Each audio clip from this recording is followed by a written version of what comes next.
Yes, ma'am. She's trying to get her. Get my packet open because Lois did. We went there. Thanks, Tony. Just one part of it. Other than that, we're ready. All right. I'm going to call to order the regular meeting of the Common Council of the City of Platteville on Tuesday, October 14th, 2014, and we will start with roll call. Ken Killian, Here. Eileen Nichols, Here. Amy Seaboth Wilson. Here. Mike Den. Here. Barbara Doss. Here. Barbara Stockhausen. Here. And Dick Bonin. Here. First item on the agenda this evening is consideration of the consent calendar. The following items may be approved on a single motion and vote due to their routine nature or previous discussion. Please indicate to the council president if you would prefer separate discussion and action. A, minutes of the September 23rd regular council meeting. B is payment of bills.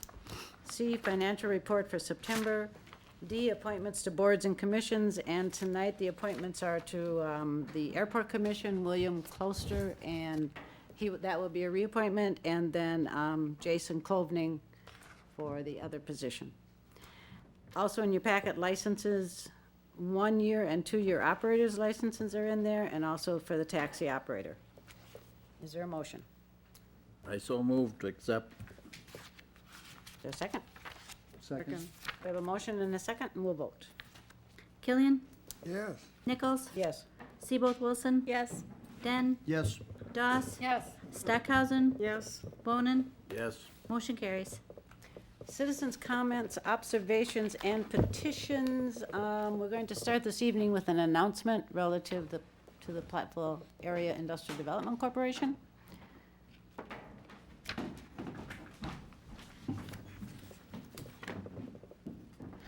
I wanted to let everybody, I think everybody here knew that I had submitted my You resignation. want to give us your name, just? Oh, I'm sorry, Melissa Paul, Paydeck. And we did a search for the last couple of months, and excited that Ela, who is here, Ela Kakade, is going to be taking my position as the executive director for Paydeck. So we're spending some time right now doing some training, and Ela has an educational background in economic development, but also a strong practical background. And I think what you will like when you get to know her is that she's got an incredible fire in her belly for this work. And you will learn that very quickly. So I'm really excited that she's here. She wants to come up and introduce herself and just give a little bit of background.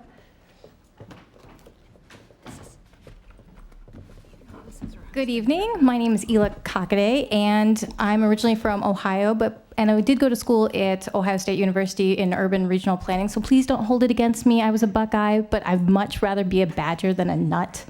So that says it right there.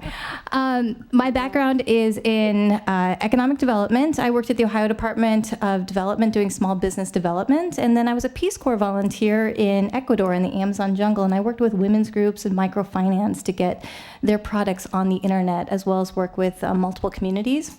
And then from there, I worked with UW Extension in Lafayette County, just next door, doing economic development. And we moved to Platteville here about a year ago, and now I'm working with UW Platteville, doing lecturing in renewable energy. And I get to work with a lot of you familiar faces, and I'm really excited following the footsteps of Melissa. Thank you. You're welcome. Welcome aboard. Thank you. And thank you, Melissa. Thanks.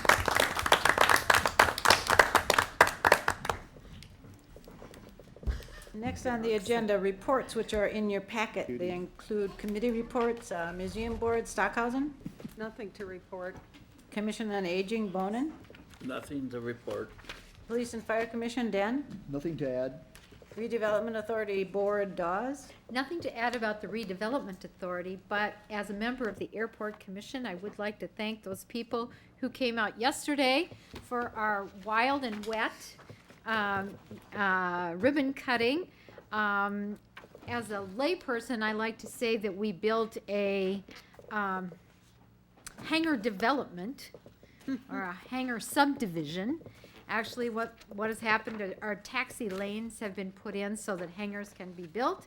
And so we're out actively seeking people who might want to construct hangars at our airport. and it was an extremely nice event, in spite of the rain.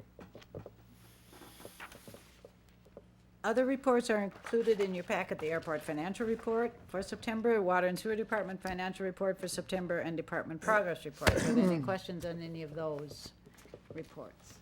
All right. I do have one question, Yes. and that concerns Broadway. What is the timeline? Broadway, we had 3 phases to the project. Phase 1 took place before summer. That was completed. Mostly the work on May and Grant Street for the storm sewer work. Phase 2 was supposed to be done throughout the summer and was supposed to be complete at the end of August. And that was to have the pavement and things complete from Stevens Street to just north of the Neil Wilkins driveway and the Madison Street intersection. As people know, that has not been done. And based on the contract, we have been withholding $1,000 a day since the end of August as liquidated damages because they haven't completed that work. Phase 3 is the completion of the remainder of the project, and that's due to be complete by November 7th. And there's additional liquidated damages if they don't finish the entire project by that time. The rain has pushed us back a little bit again. We are hopeful that later in this week, if the weather cooperates, people may see some additional work going on. I don't have a final paving schedule yet for the asphalt, but as soon as the weather cooperates, we'll get into that as soon as we can. Any other questions? Howard, with the project, the completion, that also included all the landscaping along the way? That has to be done too? That's part of the completion of the project, not just the interior structure of the roadway? That's part of the November 7th deadline. Okay. We all understand that the grass won't grow, and it's a provision in the contract that if the landscaping is done too late for it to grow properly, that we do withhold money so that they come back in the spring in case they need to. Thank you.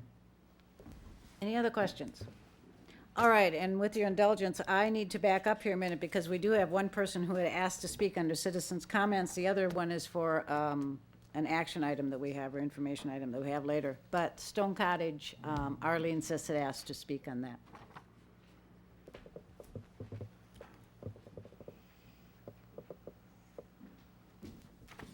Arlene Sis, 130 North Hickory Street, and it's nice to know that we are alive tonight, unlike the last time I came to talk about something.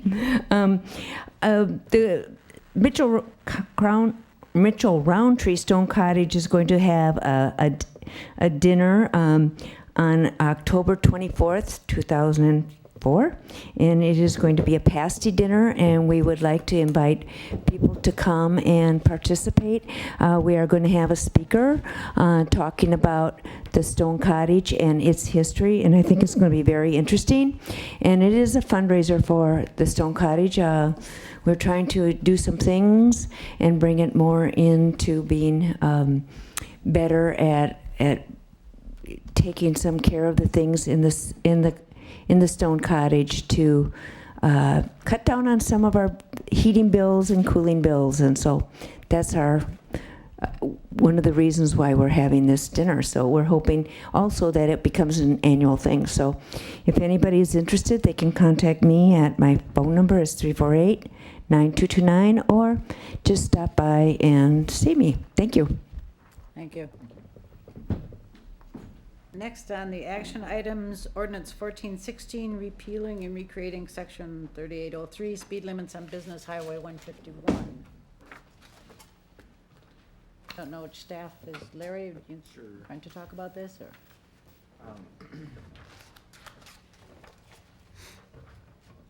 At our last meeting, I gotta get it on record, huh? At our last meeting, the city council had heard a presentation or has gone over the staff note that would change the speed limits on Business 151. The concept was brought forward by Councilmember Stockhausen as an effort to try to address some of the public's perceived safety issues that may be developing near Culver's and Dunkin' Donuts area. There is a lot of a sentiment in the community that there's additional pedestrians in that area, and that perhaps we need to start looking at sidewalks and redoing the intersection there. Those ideas have substantial costs associated with them, and perhaps one of the steps that the city could take before going that far is to consider reducing the speed limit. It is 30 miles an hour in that area, and what is before you today would reduce it down to 25. It also expands the reduction further to the east, so that as Business 151 coming from the east goes from 4 lanes down to 2, it reduces the speeds there from 40 down to 35. And as you come into the community, then it would drop down to 25 after you cross the bridge by Mineral Street. Excuse me, not Mineral, Valley Road. And then it would continue at 25 miles an hour until you exit the community near the Chamber of Commerce office. So that's what's before you today on the speed limit ordinance. Questions? I have a question for Howard. On this sheet of paper, it says 55 crossed out 40. And I noticed today that it's already posted at 40. So what are you doing? Just catching up as far as making a change? The signs are already out at 40 miles an hour, the bottom one. Sure. If you look at the rest of the paragraph that was installed here, this ordinance was changed just prior to Walmart going in out there by the 4-lane interchange. And what the ordinance said at that time was, upon installation and activation of a traffic signal at the intersection of Commercial Drive and Business Highway 151, this section of Business Highway 151 shall have the speed limit reduced to 40 miles per hour. So it's already done. So that part is already done, and so now what's happening is we're using this opportunity to delete that language and make it clear and concise. My next question is, what is the south city limits? Is that Pioneer Road East, approximately, as far as? No. The south city limits is currently the property line between the H&R Block property and the apartment building extended east across Business Highway 151. That portion of Business 151 south of that property line extended is technically in the township. It's not part of the city. But could we control the speed limit? We do not have authority to control speed limits outside of the city boundaries. We would have to work with the township and/or the county to affect any changes on those areas. I would like to see the speed limit be 30 miles per hour coming from Napa to going up to the Pioneer Road East, and make it 30 miles an hour on both sides of the street. Not have one side 30 miles an hour and the other side the same street 25 miles an hour. The street, Business 151, is basically a 4-lane road. I travel a lot. When people stop, say, to go into Kentucky Fried, often people will turn around to the right to get around that vehicle, so it really becomes a 4-lane street.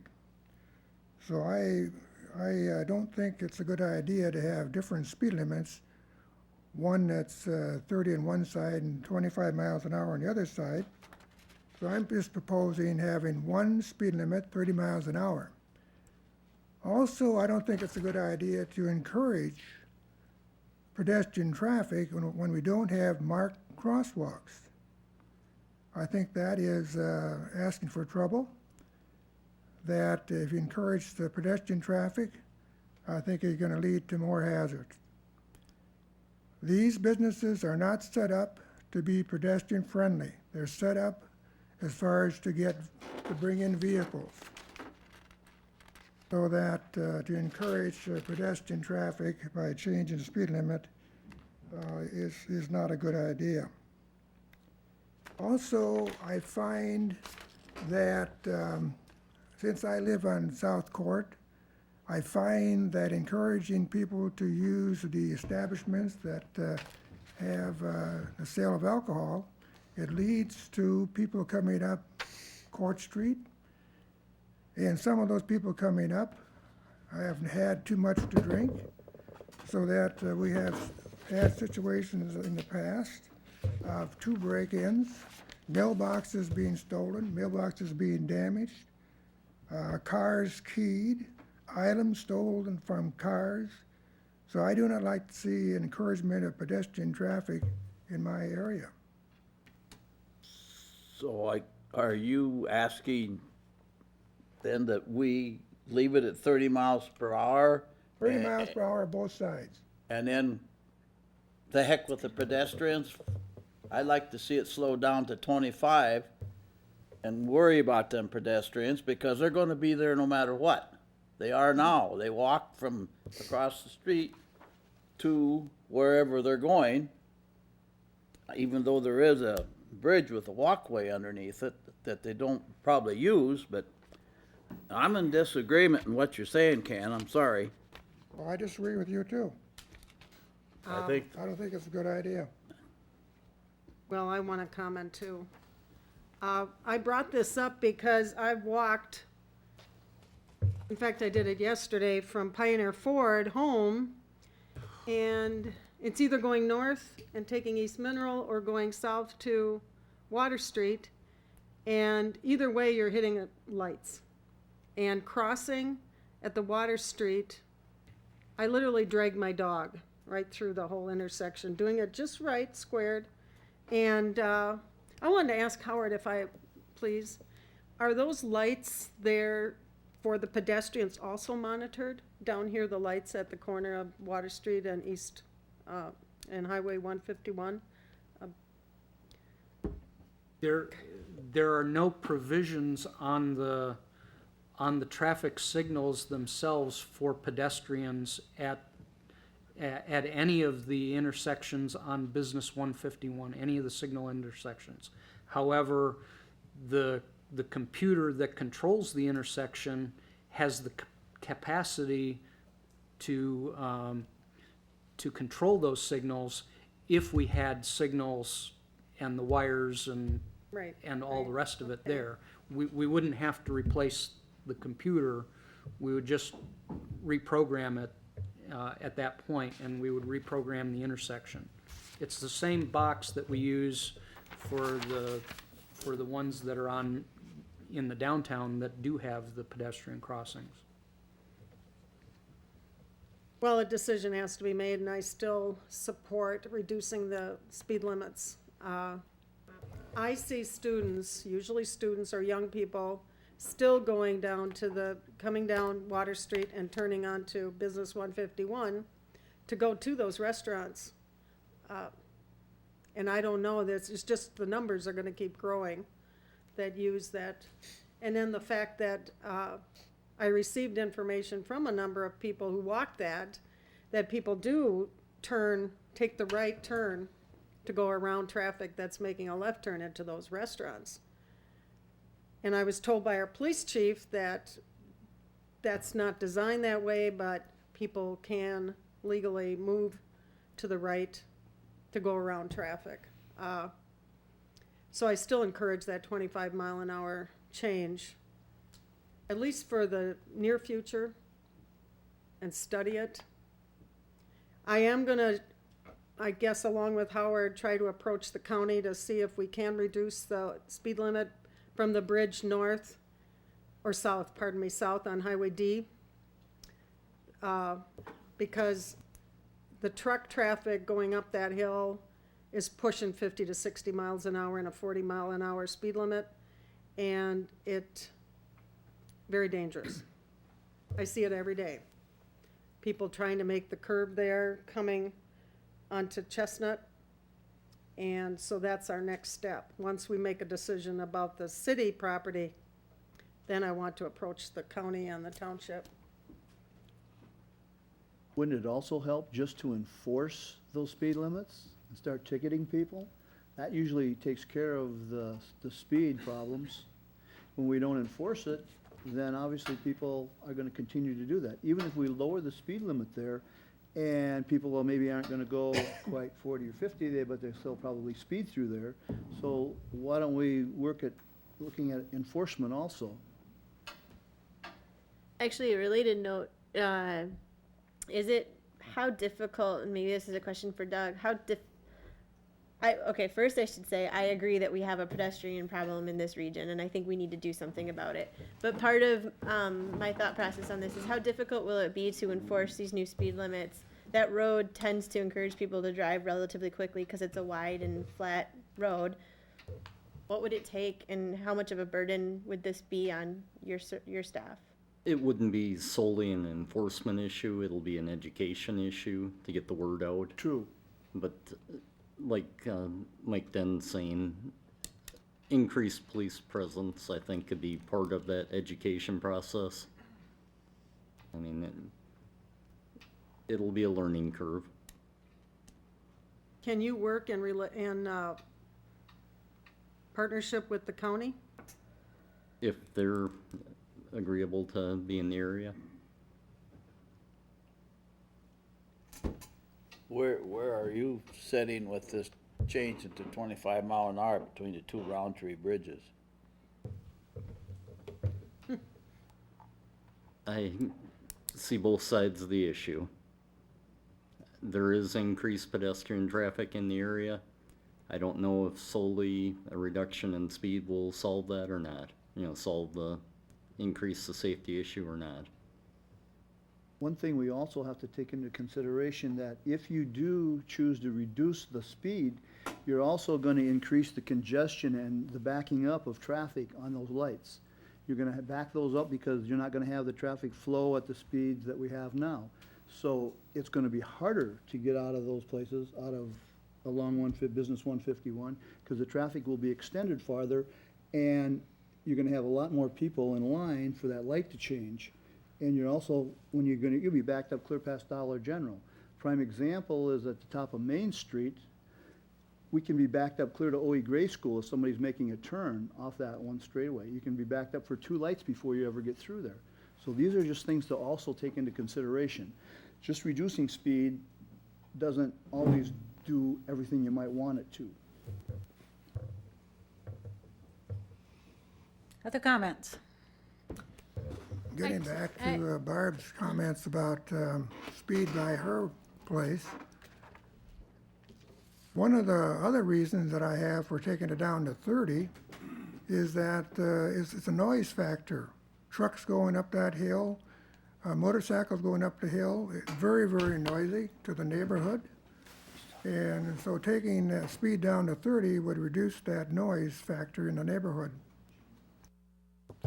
So again, I say my preference is 30 miles an hour on both sides, not one side 25, the other side 30. Ken, That doesn't make sense. aren't they both 30 now? Yeah. I think he's right. It's 30 now. Are you talking about at the bridge? Yes, beyond the bridge, That's county. You're going south, you mean, toward Highway D? yes. We have That to- is We have tough. to work with them. True. Barb? Yes? Oh, this Barb, she had something to say. I drive that route from down by Walgreens out to the east side. a lot. And while I support a reduced speed limit in the area where there are pedestrians, I really don't see, and I drive it every day, the need for after you get up that hill to reduce from 30 to 35 miles an hour. I mean, past Rundy Chevrolet and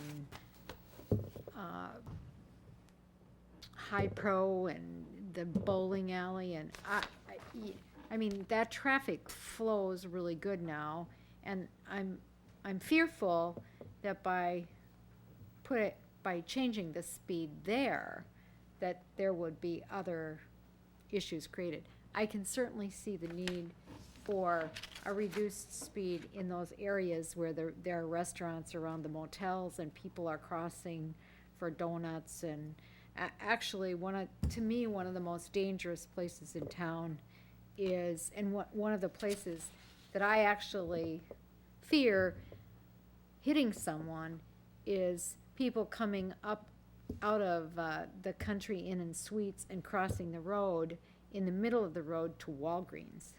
I mean, it's dark there. The speed limit's 25 already. You can't go much slower than that. But people come around that corner. They don't really stop like they're supposed to coming through there. And I really think that that is the most dangerous place we have, because people do that. I mean, they come right up out of that motel hill, right onto the road, and it is incredibly dangerous, and the speed limit's already 25 there. That happened to me just 2 days ago. I almost hit someone. Right. I mean, it is incredibly dangerous. And change it, so while I support change for what I'll call the restaurant corridor, if you want to call it that, I really don't see change beyond that. I don't, in fact, you know, if I were to do anything, I'd also increase the speed a little bit on, what is it called? East Side Road from Evergreen Road into 151 North. That's 25, and there's really, you know, you sit out there and people just don't even do 25 there. I bet the police could be there every day and ticket people constantly, because it's just not. So I support the change to 25 in that corridor, but I really don't see the point of the other changes. So Barb, if I understand, then if I'm reading this information in our packet, the it's now 30, it would be 25 miles per hour in Business Highway 151 from the north side of the Roundtree Branch Bridge, which is southwest of Staley Avenue, to the east side of the Roundtree Branch Bridge east of Valley Road. Is that the one that we're looking at? Yep. I think so. Okay. Well, I've heard a couple people speak in favor of that portion of it, not so much necessarily about the changing to 35 in the other area. I don't know about the township. That's something that would have to be discussed at another time. But The only reason we talked about the 35, going from 40 to 35 to 25, because otherwise you have to stop so fast. You know, coming into town from the east side. You know, it's gradual. And the county, that, I almost called the folks to try to get some direction there, but I didn't have time. well, is there consensus Just enough one for a other motion? comment, Mhm. and that's on the 40 mile per hour on East Side Road from Evergreen to the city limits. The only concern I got there, because we've got an ordinance that we passed, how many years ago, Doug, on electric powered vehicles, is that what I should say? 5 or 6 years ago. Okay, and they can only run on 35-mile-an-hour roads. Of course, we don't have an abundance of them yet running around, but they cannot get, if there is, they cannot get to the hospital, because that's a 40-mile-an-hour street, or road. That's by state statute that we adopted or mimicked. Can I ask Doug one more question? So about the 25 mile per hour starting by Valley Road, we'll just say, Barb, you have a good point about the transition speeds. Can we Right. transition 40. without the 35? Like, how would that work if we really went from 40 to 25? Because I agree that I don't see a lot of pedestrian use from Valley Road to East Side, so could we keep it 40 and go right to 25, or is that a bad practice? Given that you're going down a hill, it's probably pretty abrupt. Okay, And that was my thinking. yeah. You need to gradually bring people to such a short stop, because like Mike said, all of a sudden you hit that stoplight and people aren't prepared. Plus, then a lot of people are turning left or to get into those restaurants. And the Right now, same- we've been lucky. The same would apply to the other side then as well for that transition to 35, okay. On the east side, on the west side of that zone. Again, that's dealing Yeah. with the townships, so. Yeah, right now, please remember that Business 151, which technically is Highway D, there's a nice triangle there where I am. To the end of the bridge is township. No, I'm sorry, I'm confused, because there are 3 mile-per-hour changes in here. There's a 35 from the city limits to Staley, then from Staley to Valley Road, it's 25, and then from Valley Road back to East Side, it's 35 again. So there's 3 speed limit changes we're proposing in the city. In the Right. city. And we need the 35 as a transition speed on both sides of the 25, is all I'm asking. It's preferable to, Yeah, but we don't. The one thing we haven't mentioned, and the injuries and accident rates have gone down over the last 3 years, I believe, and they're the lowest they've been anywhere on 151 right now. What, Business 151. Is that true? Well, the business 151, okay? Ken, I left my other sheet over there. Do you have yours?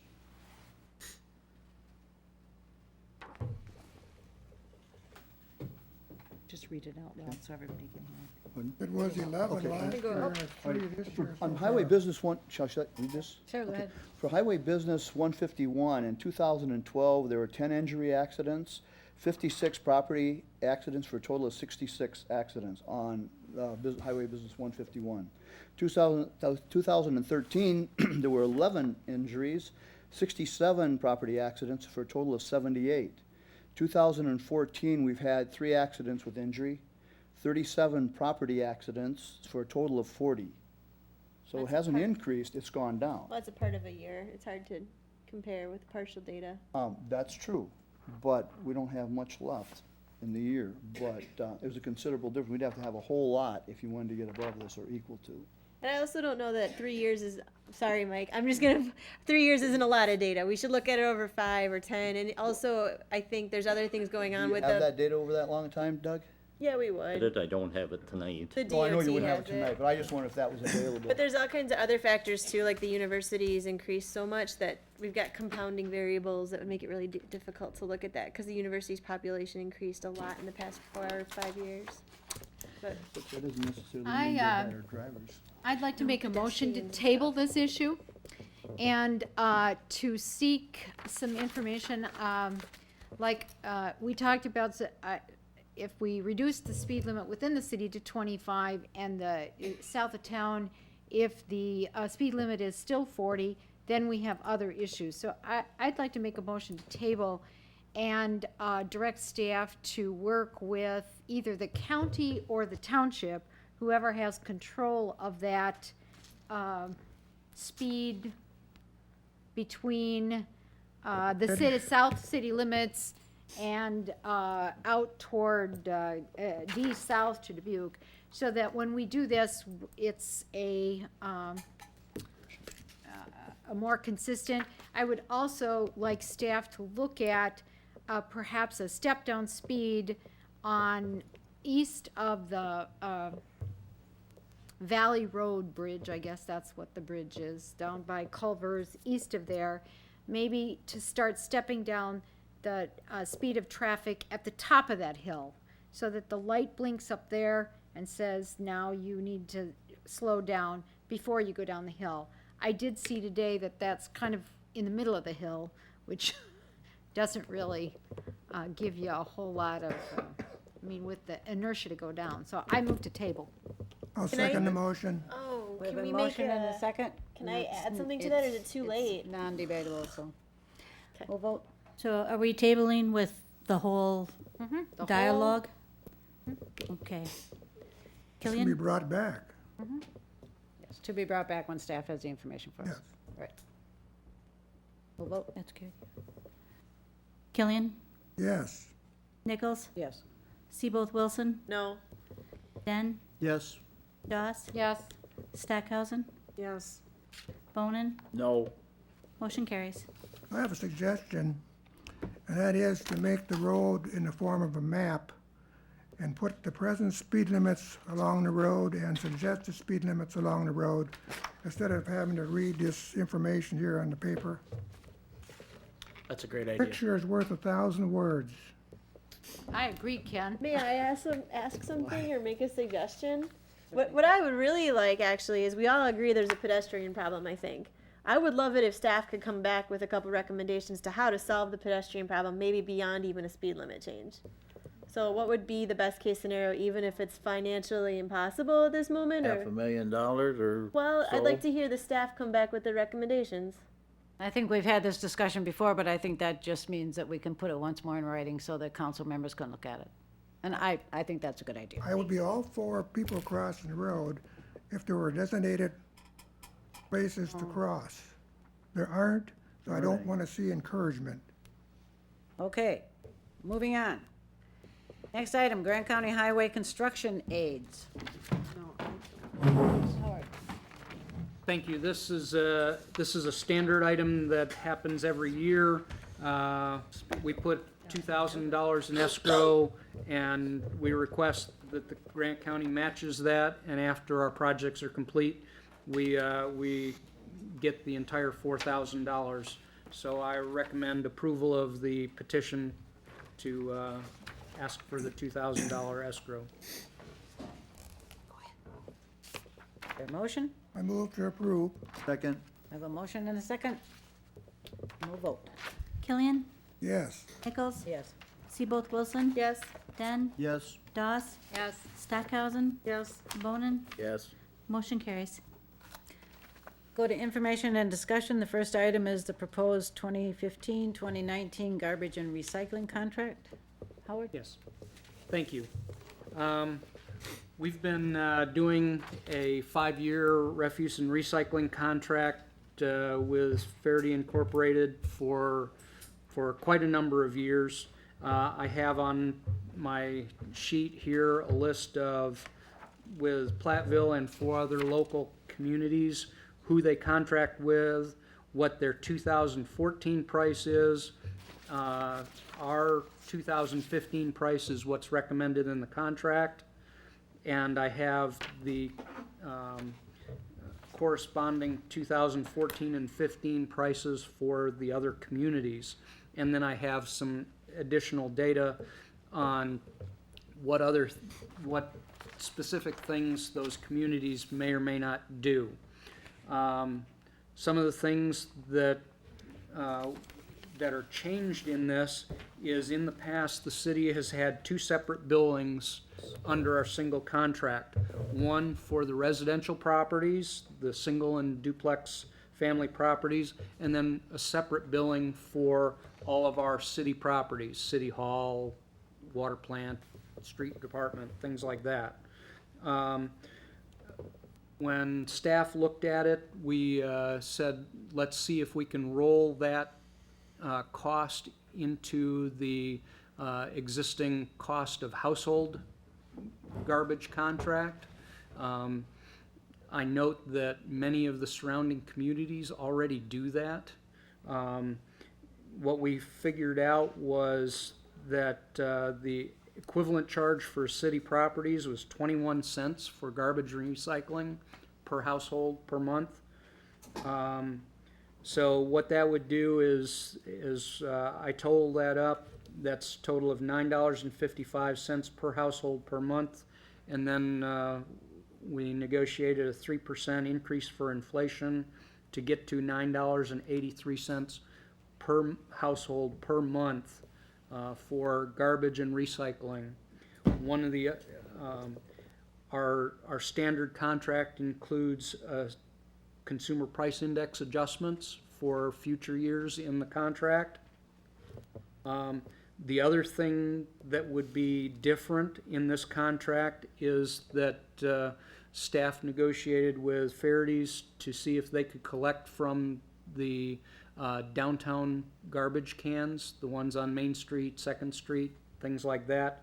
And that was included at no additional charge to what we negotiated here. Waste from parks and cemeteries would still be collected by our people and brought directly to Faraday's, and that also is absorbed as part of the $9.83 part of the contract. I believe that we've had excellent customer service at very low cost from a very good corporate citizen in our community, so I'm recommending that we renew the contract with Faraday Incorporated. It's an error in my thing here, for the 2015 to 2019 contract years. In your contract, in your packet is the proposed contract terms with the red line, the strikeovers and adds for what was different between the last 5-year contract and what is being proposed for this one. If you have specific questions about collection or anything else, Mr. Ed Faraday is here in the audience that could answer those sorts of questions. I have a question for you, Howard. Okay? It's on 3. Let's see, the pages aren't numbered. It says the base number of households is 2560 for 2014. In the city budget, you gave the number as 2570 for 2015. Is the additional 10 related to the businesses, the city pickup? No. Additional 10? When I prepare the budget, I estimate the number of houses based on what we had in the year before, and working with community planning to see how many new houses are being built, and I estimate that number. The final number is based on what's generated by the tax roll. So what I did for budgetary purposes was estimate that the tax roll, when we get it here in another few weeks, will show an addition of 10 houses, 10 households. So that includes the city properties? The budget proposal includes city properties. But not as households. I mean, the 10 households aren't 10 city properties. No. What I did was when I submitted my budget request, I submitted my budget request based on the fact that we would be taking the garbage and recycling costs of city properties, putting it into the budget line item for the household garbage and recycling, and I also assumed that there would be an additional 10 households that were created by new development. Those two were separate. They had nothing to do with the city properties. I was just anticipating additional households as part of the natural growth of Platteville. Howard, question for you along those lines. Are you saying that now the city properties that you mentioned, that they will have Faraday pick the garbage up from those properties, but that cost for that specific entity, you're gonna take and break it down and charge it to each household? The city What we tax. have is we've got the two bills Okay. right now for The half and what half. we've had Right, before. the half and half. Okay? And so, you know, the way that the bill comes in is it says that we've got the 2,560 households times the $9.34 rate. You do the multiplication, and that's what that part is. And then on a separate line, it says that the city pays for rental of dumpsters. It pays for the collection of those dumpsters, and it pays for recycling costs for the different individual buildings. And there's a spreadsheet that says this is when City Hall was collected and how much it is, and street department and parks and library and all of the different buildings. When you add all that together and divide it out, add it up for the entire year, and then divide it out across the 2,560 residential properties, it comes to 21 cents per household. Have we always done it that way? Just a new approach. Combining it so that they're no longer separated out is new for this contract. But Mr. Faraday can tell you that most of the communities combine the cost of city or village collections. And that's fine for those other communities, but for us, you would normally pay for that off the tax money, correct, that you collected? That's paid out of the city fund to pay Mr. Faraday for the city buildings, okay? And then, so we're already paying for that for our rate. Now, when we went to the $60 pay fee on your water bill, I mean, was it the water bill or whatever, they added the extra garbage?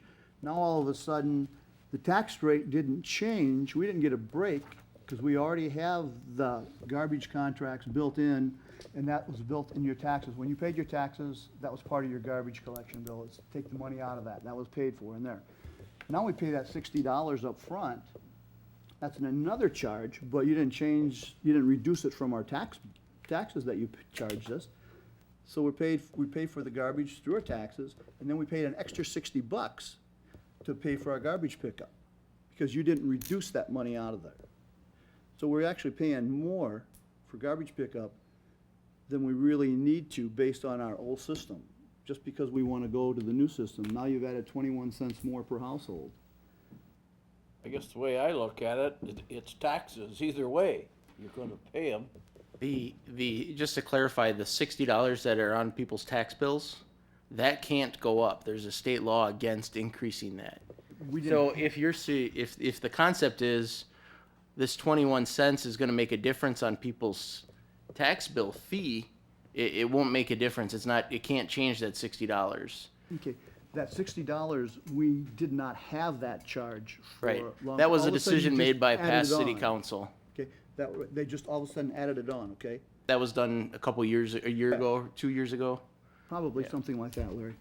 So, but we already paid for our garbage bill through our taxes, period, before you ever came up with the $60, before whoever came up with it, okay? Right. So that was paid for out of our taxes. That was a service, okay? I understand. Now, since we now have to pay $60 for a portion, that all goes towards the garbage collection, okay? But you didn't reduce what we paid in our tax roll, our percentage of the tax roll for what we already paid for the garbage. That's still there. It was like, what, 120 some bucks or something like that? That's figured out. correct. The use of your tax dollar has been reappropriated to other uses, though. Okay. So your taxes did not go down, but the cost of operating municipality ended up going up. So the way to cover that expense in the current levy limit environment is to transition to fees. And so in that example that you're bringing up, the city council and the city decided to go with a fee instead of going without something. We could have cut services. You go through this every year at your budget hearings, what you want to do with the budget. So at that time, it was decided that a fee was the best alternative to cutting. But if you would have taken that increased cost and spread it out over everybody through their taxes, it probably wouldn't have been anywhere near that $60. Yeah, you couldn't raise taxes. There's a levy limit law in place that says we can't raise taxes. For that services. Well, period. Yeah, And just to echo Howard's, because I think Fairdies do a great job, and I would definitely be in favor of them maintaining the contract, but I just didn't care about that other part. The other thing is, Howard, our people pick up the garbage cans on the main street and the side streets. They are out there with a truck. They have a normal route that they go around and pick up certain bags. All that's going to continue. You're just going to say they're not going to go do Main Street now. But I have a quick question. They put can liners back in there when they empty those. So those garbage cans have can liners in them. Are Faraday's going to go through and do that for us too, so those cans aren't all cruddied up, especially on Main Street? So when you walk down Main Street, you have this ungodly smell out of the garbage can. Did they ask you about that, Ed? Ed, if you're going to respond, please come to the microphone. Sorry Thank about you. that, bud. Identify details, yourself. details. I have a question or two. All right. Yes. Thank you. We do that in other communities. The changes that are happening, actually, we've already done all that services for every community that we provide service for. It's already wrapped in that. So when we put a bid in for a community, they already have said, this park, this building, this, we want service, and it's included in the household price. We don't give separate prices like we do the city of Platteville. This wasn't our idea years ago with the city of Platteville. It wasn't Howard's. This was a contract that was made up in 93, I believe, 1993, and it's just been separate since then. We do the can collection on, I'll say, Darlington Main Street, Mineral Point, Dodgeville, anywhere else that they call and ask me to get it, we do that. If they want liners, they provide us with the liners. We put the liners in. We just kind of do that. They get what they want put in there. They give us a box of them. We put them on the truck. The guy goes ahead and puts it in there. I'm not opposed to providing the liners. I have ways to get garbage bags, so it's not an issue for us. We won't reuse liners, so they'll be fresh and don't smell. So this is not an unusual practice for us. We do it every day. Thank you. Okay, did you have a question, Ken? Yeah, I guess after that discussion, my question may not be very pertinent or my comments. Part 3 here, it says, replace all cans and containers in an upright position at the curb near the street. Was that question for me, Ken? For you. Okay, so I'm not concerned about the fact that a lot of containers are lying on the side. Mm-hmm. To me, it's a factor of time. Why should you have to place something upright at the curb? Well, for me, most of the time. So what is your approach? What is Because my approach? I I can tell you watch what I do when I'm on the back of the truck. I can't guarantee what sometimes the guys may do if they happen to have a bad moment going on. But we try to control the tossing of the garbage cans, we'll just say that. But when it comes to standing cans upright, I find that actually around here, we have wind. The best way to protect the can is to lay it down. So if we want to look at everything in there and we want to change everything to the way we do it, just let me have at it. I'll highlight and change all you want and show you how the garbage men kind of do it. But actually, it's also site specific. There might be a spot where that can tucks in really nice and you stand it up. There might be a spot where you got a little low spot, so you set the can down. Again, it's kind of the way you kind of go with each stop. We love people that use bags. Okay, and then the next part is, it says the employees of the contractor shall also immediately clean up and dispose of any garbage or refuse which may be spilled or which may be lying near their containers. Now, what do you do if, say, the dogs have torn apart a bag, or the coons have torn it apart, the birds have picked it to pieces? Sure. And so now you have it spread. Do you go out and have your employees pick up that, or you just leave it? No. Yes and no. I mean, if the bag of garbage is ripped open and there's stuff kind of coming out of it, the guys will grab what they can. They're not going to take a rake and rake the yard. It's just like if your bin of recyclables, it's 50-mile-an-hour wind, and you think, oh, I'll put out this bin of loose paper. good move. And you put it out and it blows into the neighbor's shrubs. We're not gonna go clean the shrubs up. But we try to clean it up. Sometimes, I tell you, it's impossible to contain, and it's impossible for us to get every piece that falls out. It just is not gonna work.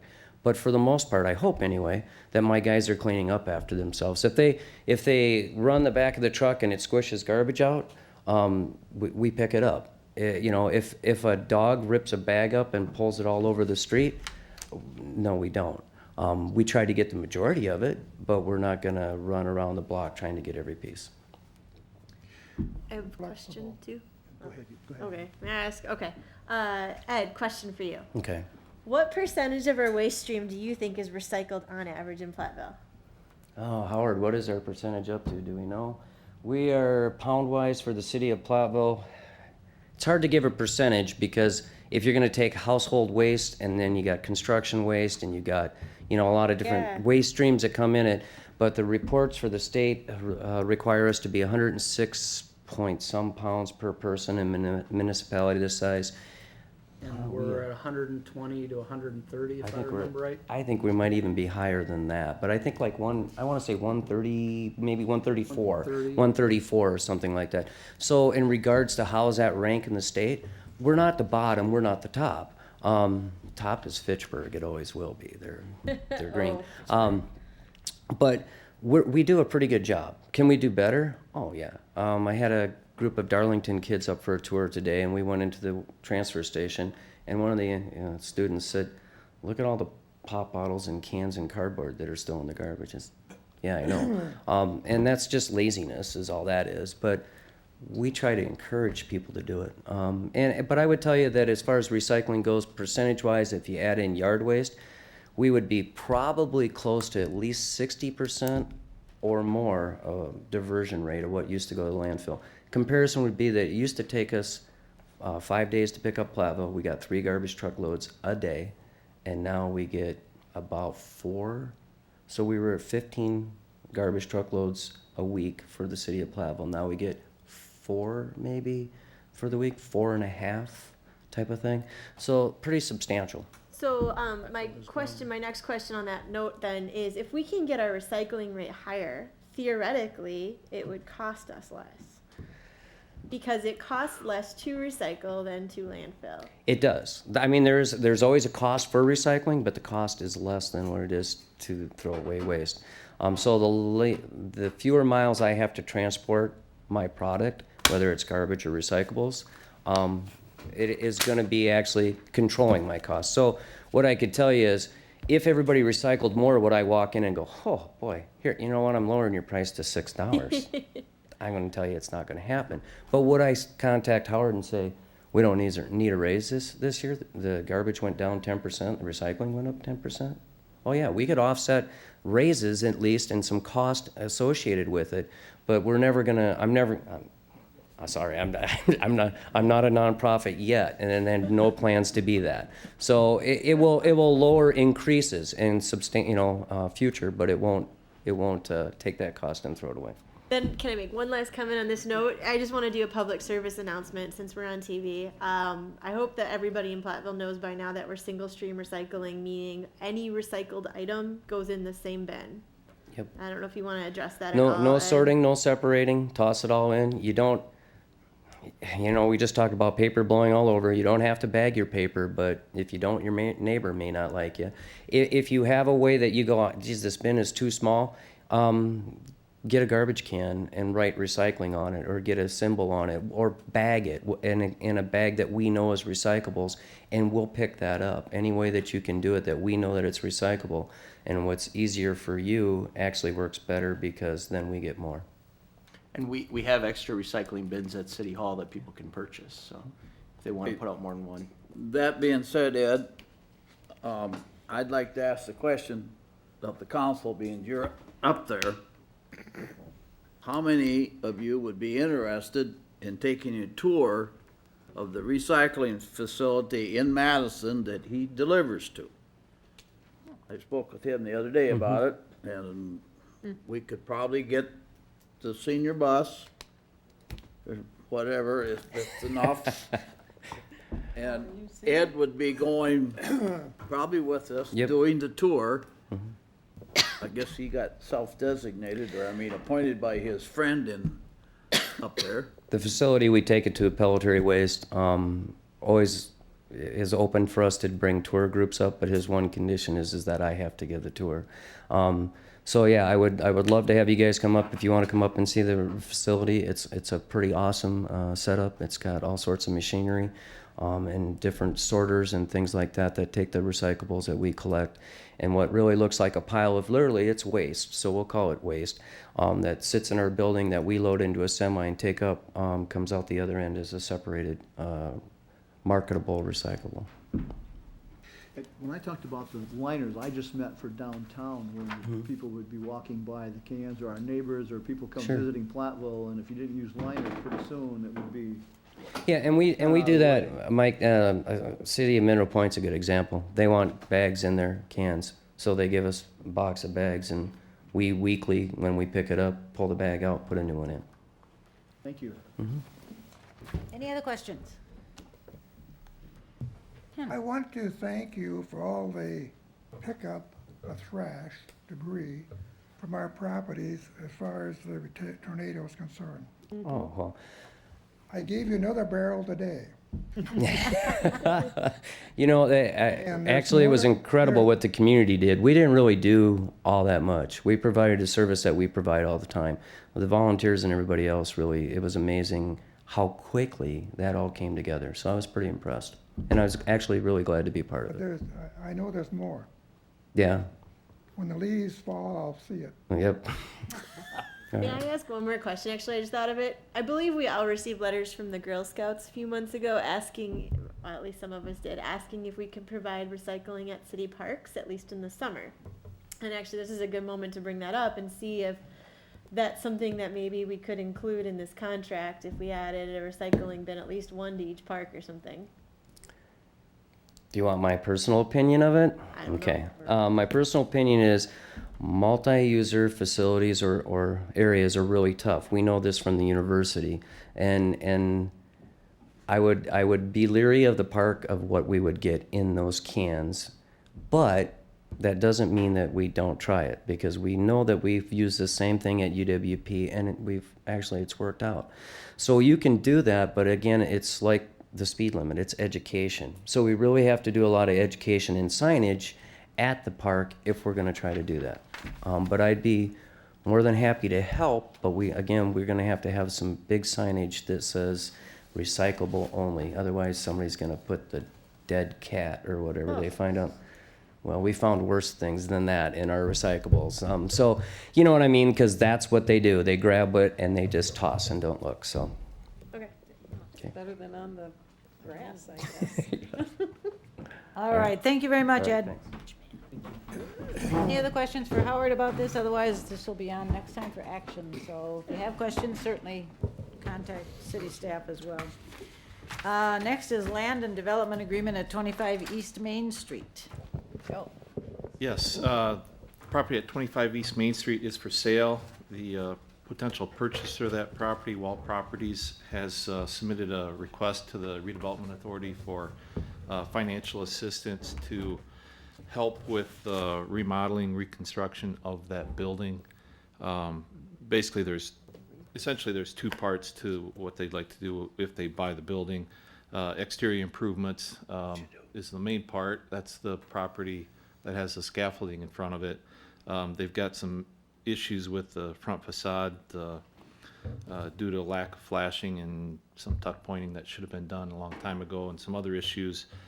They need to pull that masonry front off of that building, make some structural repairs, and put the facade back is the preferred option after they clean the masonry itself. They'd also like to do replace the roof, do some additional masonry repairs on the wall that separates this building from the building to the east, and also do some replacement of the exterior windows on the front of that building. So that's the critical part as far as the condition of the building. They'd also like to improve and expand the residential apartments in that building. The existing apartments would be totally remodeled, and they would also add apartments to the lowest, the basement level of that building. It's not readily visible from Main Street, but actually the back of that building, that basement level is exposed, and there's potential to add. There were historically windows there, they've been boarded up, but they would put windows back, so they would add apartments to that basement level, so they would expand the number of residential units in that building. They've gone to the RDA already regarding the assistance. The RDA is in favor of that. They've already approved a loan for the exterior improvements, $80,000 loan, 1% amortized over 20 years with a 7-year balloon payment. However, the RDA doesn't have enough funds in their account to do the whole project, so they're willing to assist with the exterior improvements for that $80,000, but the additional interior work would cost an additional $172,000, which they do not have. So they would like the council to consider borrowing it. Basically, the city would borrow the money and loan it to the purchaser to do the additional work on that building. So that $172,000 would be for the additional interior remodeling work that they would like to do. Since they don't have the funds to do that, we assumed the city would do the borrowing, so we did a request from local banks to see what kind of a rate we could get to do that project. We did receive 6 bids from local banks, the lowest being 1.98% loan from Fidelity Bank, and that would be for a $172,000 loan, amortized over 20 years with a 7-year balloon payment. The RDA, kind of their standard policy is to add a little bit to that to cover administrative costs. So if you add 1%, you're at 2.98%, or if you want to round it up to 3% for that. So that essentially is the recommendation or the request from the redevelopment authority. Staff would also recommend that if you do that, that it also be subject to a development agreement, basically outlining what they're going to do and what the city's going to do. So I've included a draft of a development agreement that would basically state what they are going to use the money for, and if they don't do that, et cetera. It outlines exactly what each party is going to be doing if this project is approved. So essentially the council's got to, first of all, decide if you want to go ahead and borrow the money, what rate you would do it at, and also approve the development agreement that would, I guess, outline the parties' involvements. Joe, I had one comment and one question, but you just answered a question on a developer's agreement. My comment is, information that I have, if they want to borrow the money, let them go borrow it from a bank, not from us. I see absolutely no reason for the city to borrow money for the Walls property. If they want to do that, because of the information that I have about the group, I wouldn't loan them a nickel. Thank you. Dan? My question is, what do we have in here as far as non-performance? Let's say something comes up that they can't complete the project. What is there as far as recourse for the city? Will that be in the agreement, developer's agreement? I don't see anything yet. Yeah, they're They have a guarantee, but that's from them. well, I mean, it's a loan, so they've got to pay back the loan. We have a mortgage against the property to secure that debt. But we don't have the first mortgage. Correct. So we're sitting back there, a second mortgage, and so the first mortgage is gonna get paid off, but the city may not be paid off. Yeah, and that was a lengthy discussion the RDA had, and I think at least the RDA's kind of recognized that their role, for lack of a better term, is a high-risk lender in some cases to close a gap to make sure projects that need to be done or they would like to see be done downtown get completed, and at least they are willing to undertake that niche as far as doing that, and they're hopeful the council would agree. But the RDA has no money, basically, so what are they gonna do if something, they default on their work? What recourse do we have? Yeah, I mean, at this point, basically well, I should say we've got the mortgage on the property itself. We've also got, I think we put that in there, as far as a personal guarantee from the borrowers. So we would That may have not the be ability to worth the go paper it's after written whatever on. assets they have personally to recover any Yeah, but that's- additional debt. That's not a guarantee. I could guarantee I'm gonna pay back $1 million. So I'm assuming there weren't many people interested in this property. Is that partly what's happening here? Does Well, the the- RDA? I think it's no secret that this property has an extreme problem. Yeah, well, yeah. I- So I has think that- that's been quite visible for the last, and so this particular buyer has undertaken the study to see what it would take to in fact fix that property. And currently, the second floor and third floor of this building are not being used. There are no apartments in this building right now because of the additional issues. And I think from an RDA standpoint, you know, you sit there and you say, what are you gonna do with this deteriorating building in the middle? I mean, it's a blighted property in the middle of your downtown. And I think that's what an RDA is about. It's about trying to help people through this redevelopment process, which is probably pretty costly as it relates to, I mean. I have two questions then, a related note. Did the RDA consider taking the property or considering it blighted and then fixing it up themselves or reselling it?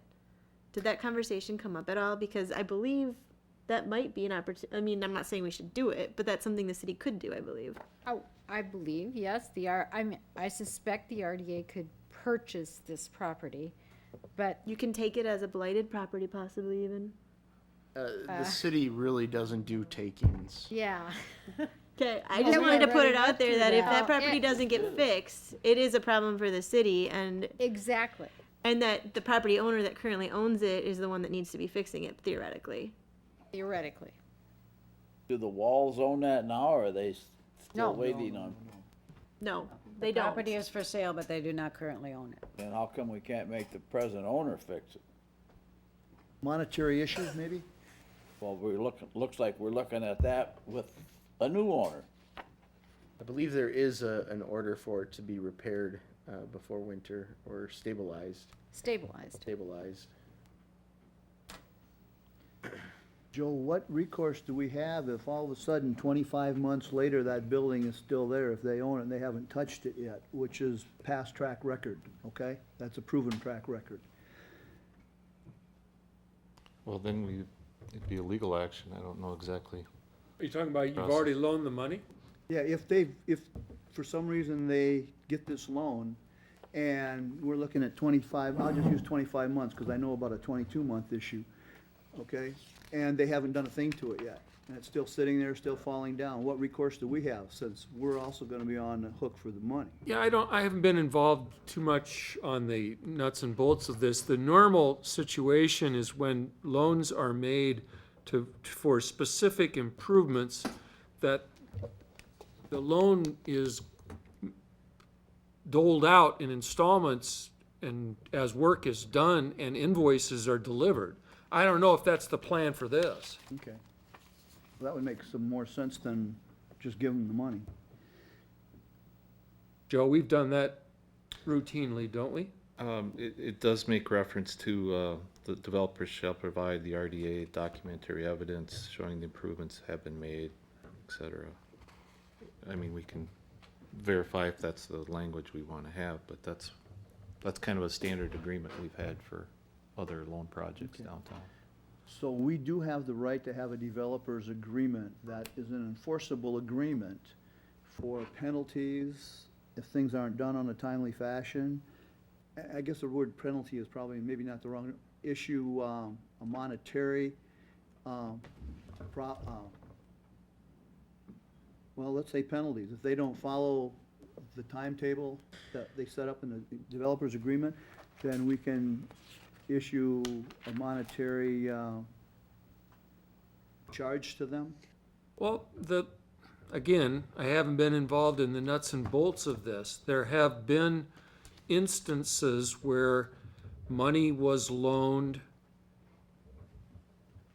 as work was done with the concept that the value of the property would be increased to a certain amount and tax revenue would increase accordingly.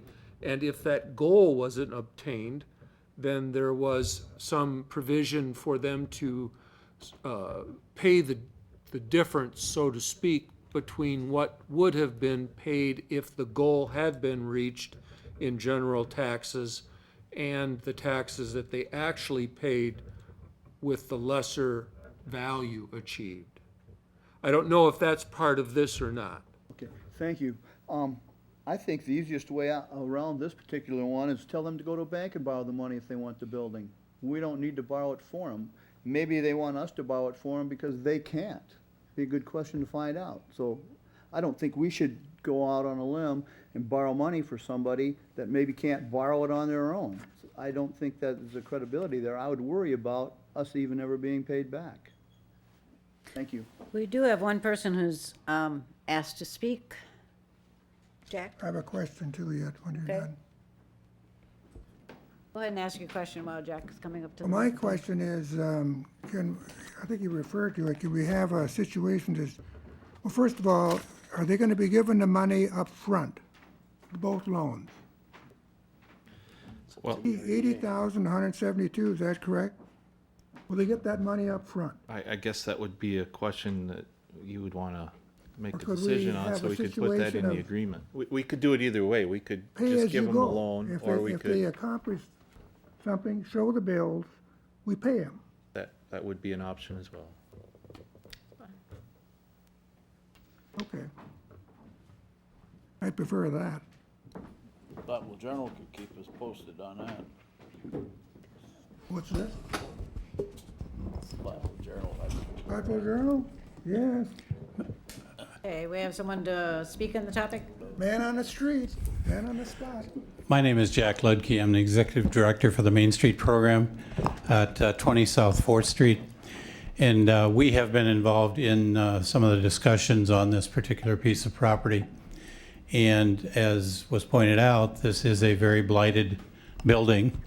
And it is adjacent to and has the same front as the one next to it that's been vacant for minimally 5 to 6 years. And Steve wanted me to point out immediately that it is not a journal building.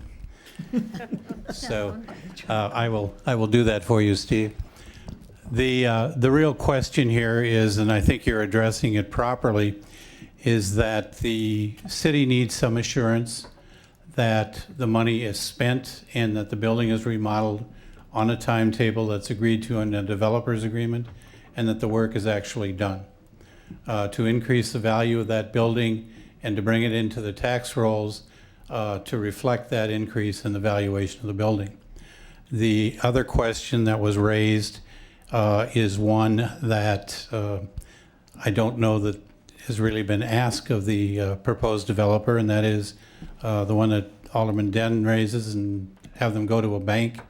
I don't think that's possible with them, and one of the reasons is they're coming through the RDA, because whenever you have a development like this, you try to get the lowest possible interest rate on the money you're borrowing, and that is through the path through the city, through the RDA. And that's basically, as Barb Doss said, is the purpose of the RDA, is to maintain the opportunity for redevelopment of these aging buildings in the downtown area, and to provide that path of opportunity for people to redevelop those buildings. You would not like to see this opportunity on this building pass, and I will tell you, there are not a lot of people looking to buy that property and invest in that property to redevelop it, because it is going to take a substantial amount of money to do it. And the RDA had requested of this potential developer that they provide a cash flow statement and did a lot of homework to whether or not the building would cash flow on the loan. That was provided, and so that's why, the Main Street program would like to see the city seriously consider that with the qualifications that you put on the loan about how it's going to be paid out. So, any other questions? I guess I have a theoretical question. Do you think that if we offered openly that we'll give anybody this loan, that we'd get a lot of people interested in doing it, or do you think we still wouldn't? You know, like if we put a proposal out there that we would give you the loan to finish the construction, whomever X, Y, and Z are, do you think a lot of developers would come back interested in doing it if they knew they could get that loan? You voiced it as a theoretical question, and I'm not, Yeah. I'm not qualified to answer that. I'm not a developer, and I don't know that it would be there. And, they would have to do the study, whether or not they could redo it. I know this particular developer has had architects and engineers looking at the building. They would also have to go through that expense. I don't know that they would step up and do it. I think, while a lot of our properties on Main Street appear, I don't know that anybody really had a clue that this property was in as tough a shape as it is until pieces started falling off of it.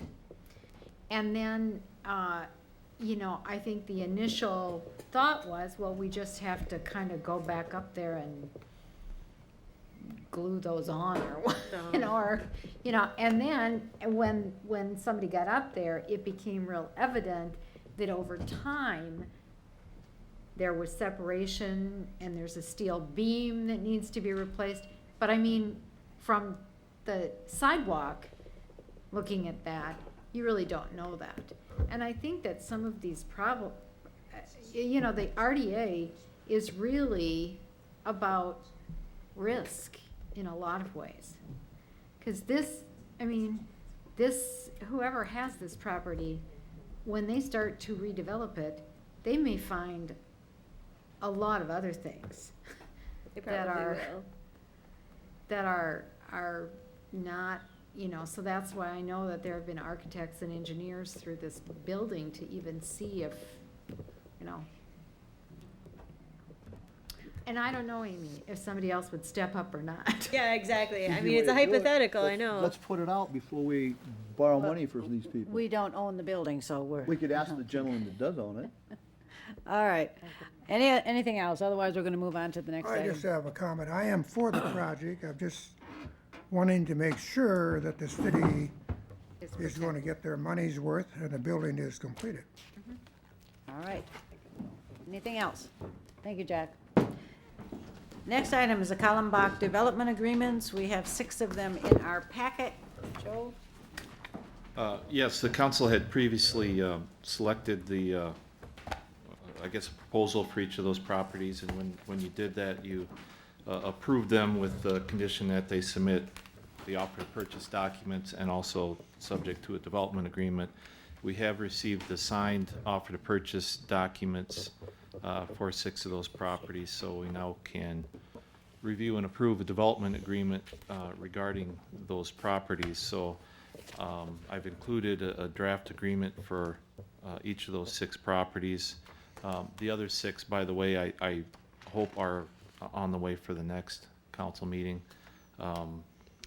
There's one of the bidders wanted to make sure they had their financing lined up before they proceeded, and I did meet with them and their financer, so it looks like they're proceeding.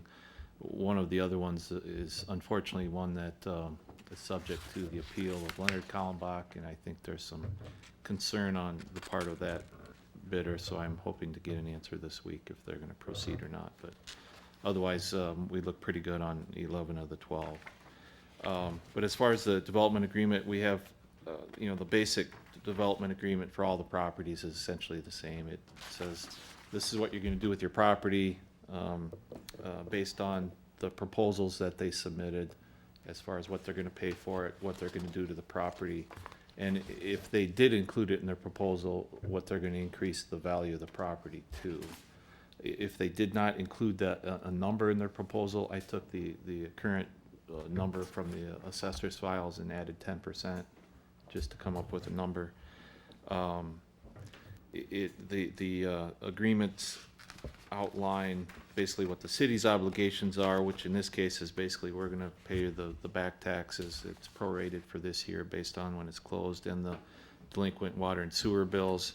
The developer, they have to get zoning approvals, building permits, they have to do the construction that they said they were gonna do with the property.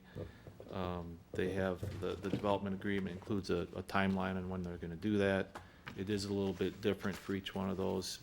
Essentially, for those properties that are gonna be rehabbed, they have a year, till December 1st, 2015. For the properties that are gonna be tear down and rebuild, they get an additional 6 months. So it'd be to the following June 1st. The three that are subject to that appeal, since that is really out of our hands as far as when that's gonna be completed, we've included language in there that essentially says whenever that appeal process is done, then they've got a year to do their improvements that they said they were gonna do. The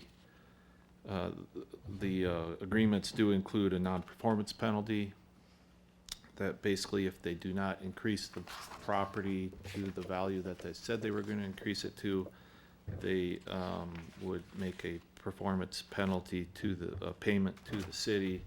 So basically either they increase the value of the property and they pay the taxes that would be set at that value.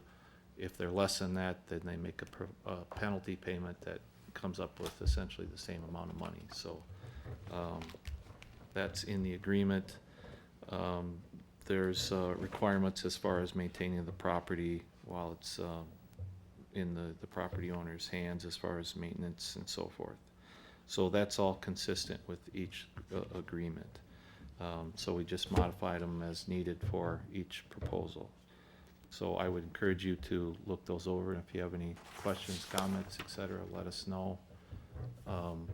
But as I mentioned, it looks like we've got a interest in at least 11 of them for sure, and I'll have another answer hopefully this week for the other ones. But the rest of them will be coming forward at the next meeting with essentially the same type of agreement. Any questions? Joe, I have one. I'd like to get the council involved in it real quick, and let you guys think about this. In the talk about the payments that would be punitory if you didn't get things done, it says the city may enforce those penalties, or not penalties, but enforce these payments. I would like you to look at shall enforce them. And shall means that we will. Right now it's set up, we may do it. And by saying we may do it means that, say somebody goes, oh gee, I broke my toe and I can't finish the contract job, I can't do any of this stuff, so I need a 10-month extension because I'm not gonna get it done. Well, and somebody, if this point in time, you never know who may be on the council or anything else, and they might just say, oh, well, he's a good old boy, so we don't have to issue that penalty. Then the next guy comes along and wants that, and they said, oh, I don't care, that guy's not okay, so we'll give him a ticket. That's why I don't like the may give. I would prefer the shall, but it's something you all need to discuss. I just want to bring that to your attention. Thank you. Anybody else have a comment or a question? I didn't read this thoroughly, I will for next time, but my question is, in non-performance, do we have to give back the base price that they pay in?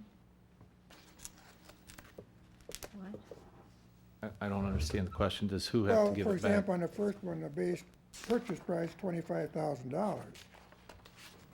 They don't do complete performance. Are we obligated to give back any of that? If the developer doesn't do what they promised, do we have to give them back their money?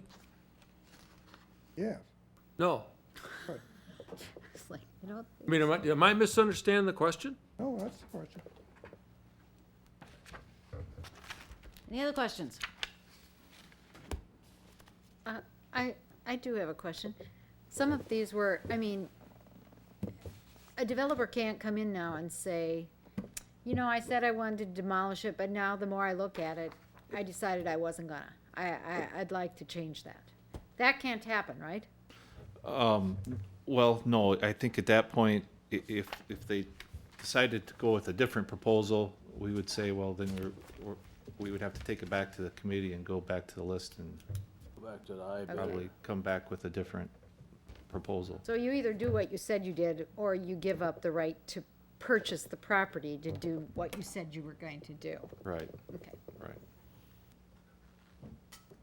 Anything else? All right, then I'll entertain a motion to go into closed session. So move.